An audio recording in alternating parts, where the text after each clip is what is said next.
ሰላም ሰላም ቤተሰቦቼ እንዴት ናችሁ? ሁሉ ሰላም፣ ሁሉ መልካም።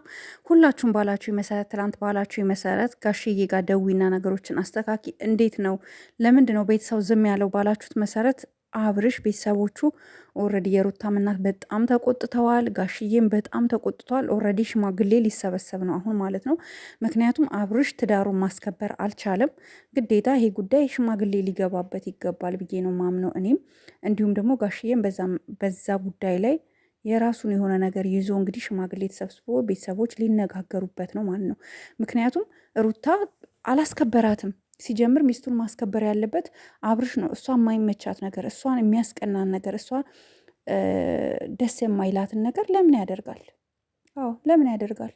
ስለዚህ ጥፋቱ የማን ነው? የአብርሽ ነው፣ የአብርሽ ነው። ስለዚህ ጋሽዬ እኔ ብቻ አይደለሁም ስልክ ሰጥቻችኋለሁኝ። ቲጂ መቅዲ የምትባሉ ልጆችም ደውላችሁ እንዳወራችሁት ጋሽዬ እንደጠየቃችሁ እንግዲህ ነግራችሁኛል። ስልክ ከኔ ነው የወሰዳችሁት ጋሽዬ ጋር። ጋሽዬ ማንንም ሰውን አይመርጥም። ባይዘዊ እስኪ ደውሉ እስኪ የእውነት ቀጥታ ብቻ ደውሉ። ቀጥታ ነው ያላቸው ስልክ ባይዘዊ እና ቀጥታ መደወል ብቻ የምትችሉ ካላችሁ ጠይቁኝ። እኔ ስልክ ሰጣችኋለሁ፣ ደውላችኋቸው ጠይቋቸው። ማንንም ሰው አይመርጥም። እንደውም በተለይ ደግሞ ከአረብ ሀገር ከውጭ ነው መደውለው ምናምን ስትሏቸው በቃ በጣም ስፍስፍ ብለው ነው የሚያወሩት። ምክንያቱም ታውቃላችሁ እኛ ውጭ ሀገር ላይ ስደት ምናምን መሆናችንን ሲያስቡ በቃ እንዳይቆጥርባችሁ ምናምን ይላሉ። እና ምን ልል ፈልጌ ነው በዚህ ሁሉ ነገር ጋሽዬ እንግዲህ አደራዎትን ሽማግሌም ሰብስበው ቢሆን ይሄ ልጅ እና እቺ ሄርሜላ የሚባሉ ልጆች ለመነጣጠል ይሞክሩልን ማለት ነው። ሌላው ደግሞ በየጊዜው ሽማግሌ አስታራቂ የተለያዩ ሰዎች እየመጡ ሩታ ጋር ሄዳሉ። ትላንትና ማይታችኋል። ቆይ እኔ ምለው በጣም ነው እንዲ ይቅርታ መጠያየቅ የፈለግከው አብርሽ? በጣም አልቀረብክም። መጀመሪያ አጠገብክ ጉያክ ብብትክ ስር ያስቀመጥካትን ሄርሜላን አውጥተክ የራስክን ህይወት ለመምራት ሞክር። የራስክ ስህተት ነው፣ የራስክ ጥፋት ነው።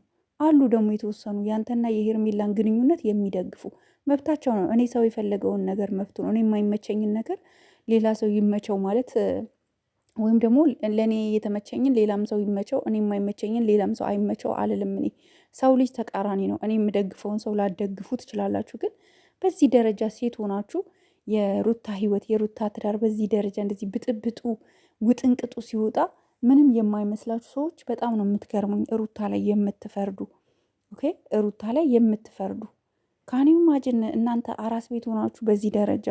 ሩታ እኮ በጣም ስትሮንግ ናት ታውቃላችሁ። ጠንካራ እኮ ናት። የእውነት ጥሩ ጎበዝ ወንድ ቢገጥማት የትና የት መድረስ የምትችል ሴት ናት። ግን አልሆነም፣ አልተሳካም። ለምኖ እንዳላገኛት አልቅሶ እንዳልሰገደላት ዛሬ እሱ የእሷ መጫወቻው አርጓታል። ገባችሁ? ሄርሜላ ደግሞ ብዙ መረጃዎች ደርሶናል እጃችን ላይ በጣም ብዙ። ሄደሽ ልጅሽን ብታይ ይሻልሻል። ገባሽ? ልጅሽ ባለቤትሽ ልጅሽን መያዝ አልቻለም። ኦኬ፣ ለቤተሰቦቹ ሰጥቶ እሱ ወደ ሌላ ሀገር ሊሄድ ነው። ምክንያቱም አንቺ እዚህም እዛም ስትረግጪ ህይወትሽን እንኳን በስራ መምራት ያልቻል ሴት የሰውን ህይወት የሰውን ትዳር የናብርሽን ትዳር የሩታን ህይወት ለማበላሸት በዚህ ደረጃ ዲቴል ሄደሻልና በጣም ነው ማዝ ነው የእውነት። በጣም የሚያስጠላ ነገር ያስጠላል፣ የሚደብር ነገር ይደብራል። ለሁሉም ነገር ልክ አለው። ከልክ ያለፈ ነገር በጣም ነው የሚያስጠላኝ። ኦኬ፣ በጣም ነው የሚያስጠላኝ። ስለዚህ አሁንም ሆነ ነገር ወደዳችሁም ጠላችሁ እኔ እንደዚህ አይደለም የምጠብቀው። ገባችሁ? ተስማምተው ከወለደች በኋላ ተስማምተው ነገሮች ተስተካክሎ ምናምን ነበር ያሰብኩ። ግን ነገሮች በጣም እየከበዱ ከቤተሰቡም ከማንም በላይ ከፍ እያለ ነው የመጣውና ሩታ ላይ አትፍረዱባት። ሩታን የምትሰድቧ ሴቶች ፈጣሪያችሁን ፍሩ። የእውነት የምሬ ነው የምላችሁ። ሰው ለትዳሩ ሳያስከብር ትዳሩን ሳይመራ ለመታረቅ ደግሞ ሌላ አውቆ ሩታን ሰው እንዲጠላት ሩታ ደረቅ ናት፣ ሩታ ጩኸታም ናት እንድትባል አታድርጓት፣ አታርጓት። እንደውም ቻይ ናት። ይሄ ሁሉ ወላፈን የሆነ እሳትን ተሸክማ የምትኖር ጀግና ሴት ናት ለእኔ። ኦኬ። እና ጋይስ ያለኝ ይሄ ነው። አላቅም ብቻ ምን ብዬ እንደምገልጽላችሁ አላቅም። ብዙ የሚያስከፉ፣ ብዙ የሚያናድዱ፣ ብዙ የሚያበሳጩ ነገሮች አሉ።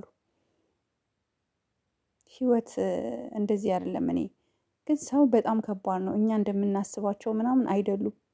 እና ሩታ ላይ አትፍረዱባት። አራስ ናት። ከቻላችሁ ዝም በሉ በቃ። ካልቻላችሁ ደግሞ ከቻላችሁ አስታርቁ፣ ካልቻላችሁ ዝም በሉ በቃ። አትገባም ሩታ። እንደውም መታረቅ የለባትም። መጀመሪያ እሱ ከዛ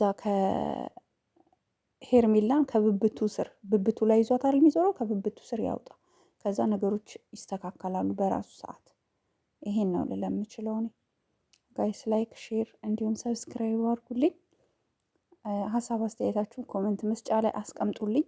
ሩታ መጀመሪያ አብርሽ ሄርሜላን ያርቅ ከራሱ። ሄርሜላን ካረቀ በኋላ ነገሮች ይስተካከላሉ። ይሄ ነው ልል የምችለው። በቃ እንዲህ ነገር እኮ በእውነት አንዳንድ ጊዜ ስለ ሁሉም ነገር እኮ ይሰለቻል። የእውነት አስቡበት ሁላችሁ።